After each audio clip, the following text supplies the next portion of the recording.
This morning on Today's Relationships, Love and Race. Actress Diane Farr is best known for the critically acclaimed FX series Rescue Me, and more recently as Jill Robinson on Showtime's Californication. But now she's decided to put TV fiction aside to write a book about the complexity of hers and others' real-life interracial love stories in Kissing Outside the Lines, a true story of love and race and happily ever after. Lisa and Dave Tyler were one of the couples profiled in the book.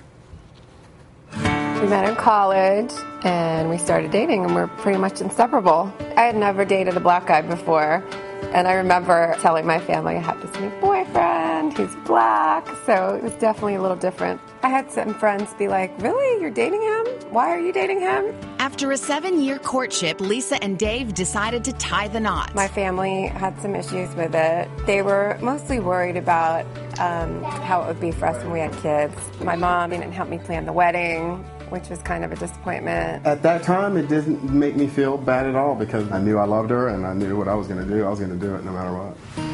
Lisa says once her family and mother in particular got over the initial shock of a new and unique layer being added to the family tree, the relationship was eventually accepted. She really got to know Dave. Now she's, a huge part of our lives. She loves Dave. And what of those concerns about raising mixed-race children? My child was my child, and I was going to raise it with love. We've really taught them to be open-minded and to really celebrate that they're mixed.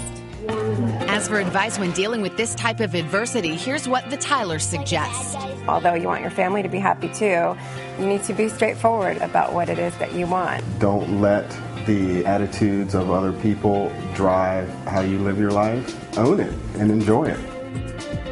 Some good advice, and Diane Farr joins me now. Diane, good morning. Thanks for being here. Thank you. Well, this project is nothing if not personal for you. Your husband, Singh, is a Korean American. Is that what made you want to write a book? It was. It was our 6th date when Singh sat down and said, I just want to let you know that I'm supposed to marry a Korean woman. And I said, you have another girlfriend? I was like, wow, you're that guy? And it wasn't. It was that he had this sort of private conversation with his parents at about 13 years old, junior high school, middle school, puberty time, where they said, yes, all people are equal and deserve an education, and we follow the golden rule, but when it comes to love, you can't love one of them. And the conversation was shocking only because he hadn't had that argument with them yet. He was in his 30s, and my parents had a similar conversation. Yeah. There were different people on the list, but I had fought with them through all of my 20s. So here we were, and I started to talk to friends to see how pervasive that conversation was. So were you planning to write a book at that time, or were you just trying to get advice for how to go into this new relationship? Yes, because I didn't want to tell my closest friends this little dirty secret that might be a problem in my relationship. So I started with a wide net, and it was so